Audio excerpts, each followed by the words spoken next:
Bienvenidas, bienvenidos al curso de Psicología Social 2. En esta primera cápsula, titulada La crisis de la psicología social tradicional, notas para una nueva disciplina, trabajaremos y abordaremos la introducción a esta clase. Como es tradición, a toda introducción a un curso, nos preguntaremos por la definición de psicología social. En el curso de Psicología Social 1, deben haber visto que la definición de la psicología social está dada por la articulación entre lo psicológico y, por supuesto, lo social. El problema de la relación entre individuo y sociedad, entre la acción y la estructura social, yace en el corazón de toda teoría social y de la filosofía de la ciencia. Por lo tanto, el objeto de la psicología social no es un objeto claramente delimitado. El énfasis excesivo en la delimitación del objeto de estudio solo obedece a requisitos formales de territorialidad académica. En mi opinión, es aceptable en principio la definición del objeto de la psicología social tradicional, que habla sobre la articulación entre lo social y lo individual, a partir de los procesos de interacción y de representación intra e intergrupos. El problema radica en cómo se concibe esa articulación entre los conceptos de individuo y sociedad, y en el concepto de interacción que la fundamenta. La psicología social tradicional, aquella que investigaba sobre obediencia, liderazgo y prejuicios, entró en crisis en los años 70, donde hubo factores tanto internos como externos. Entre los externos destacan las fracturas sociales que se produjeron en los 70, los movimientos contestatarios, la crisis de los valores o los cambios en la estructura productiva mundial, pero por sobre todo el debate y la crítica a los modelos dominantes en ciencias sociales. Entre los factores internos, cabe destacar el ejemplo complejo e impreciso de la psicología social. El conocimiento producido a partir de la experimentación sobre los objetos sociales presentaba una serie de características que resultaban bastante incómodas para la disciplina.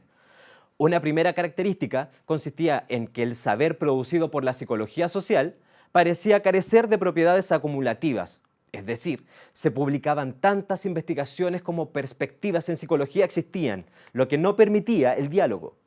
Una segunda característica consistía en que las teorías psicosociológicas se presentaban en gran medida como teorías inconmensurables.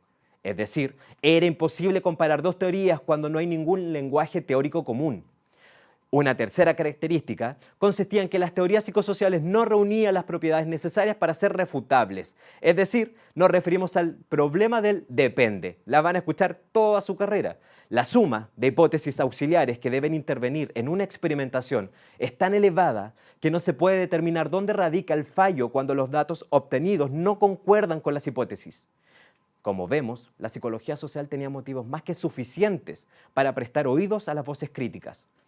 Respecto a la práctica actual de la psicología social, la crisis denotó que el método experimental era disfuncional, al menos por el hecho de crear contextos muy alejados de las realidades sociales. La psicología social convencional se había alejado progresivamente del mundo que se suponía que tenía que explicar. Aunque no ignora por completo la temática del mundo real, la trata de una forma estrecha y conservadora, que abstrae los problemas de su contexto social. Si queremos comprender el mundo cambiante y en movimiento, así como sus valores, tenemos que situar a la psicología social en una perspectiva histórica. La psicología social convencional es con frecuencia estática en un doble sentido. Primero, ignora el contexto histórico y segundo, congela al individuo en el tiempo. La crisis de la psicología social significó un punto de inflexión en su desarrollo, del cual surgieron dos grandes alternativas en la comprensión de la disciplina.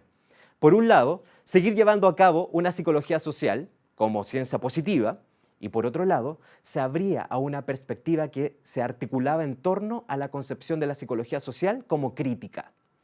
La psicología social crítica es sobre todo el resultado del continuo cuestionamiento de las prácticas de producción de conocimiento y que puede ser entendida como en permanente estado de problematización, atenta a los cambios que se producen en la esfera de las ciencias sociales y contribuyendo a ellos, manteniendo la permeabilidad hacia las ideas y planteamientos de otras disciplinas distintas de la psicología social y de la psicología en general, como la epistemología feminista, los estudios decoloniales, la lingüística y los estudios del discurso, la sociología del conocimiento científico o los estudios sociales de ciencia y de tecnología.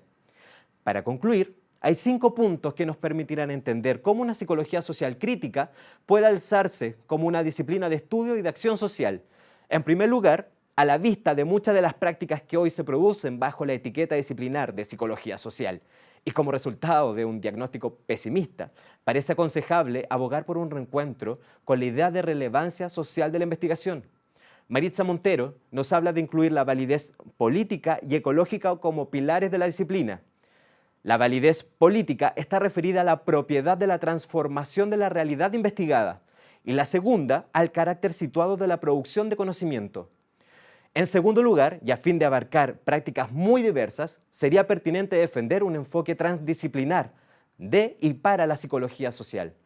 En tercer lugar, se hace necesario ampliar los fundamentos del accionar disciplinar. A las dimensiones ontológicas, epistemológicas y metodológicas se suman la política y la ética. Y personalmente yo agrego una sexta dimensión, la afectiva. El conocimiento no solo se refiere a qué, cómo y con qué conocer la realidad, sino también cuándo, dónde, con quién y para qué.